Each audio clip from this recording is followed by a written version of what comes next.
本日は材料3つ、きなこヨーグルトアイスを作ります。今回使った材料は、ギリシャヨーグルト 100g、きなこ 10g、ラカントシロップ 5g から 10g、お好みのヨーグルトを使ってアイスを作ります。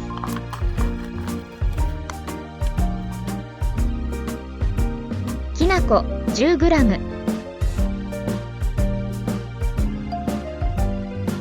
ラカントシロップ 5g から 10g、すべての材料を混ぜ合わせます。ラカントシロップは 5g 入れました。黒蜜や蜂蜜、砂糖などお好みの甘味料を使ってください。これで生地の完成です。クッキングシートを敷いた容器に移します。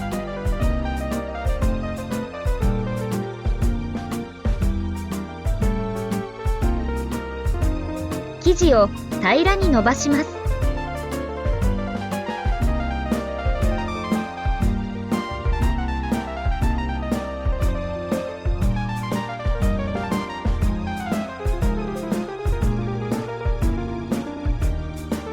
あとは冷凍庫で冷やしたら完成です。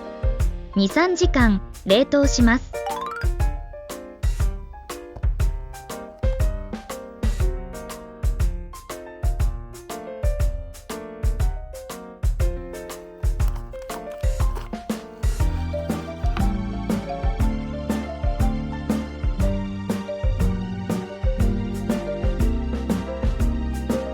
きなこヨーグルトアイスの完成です。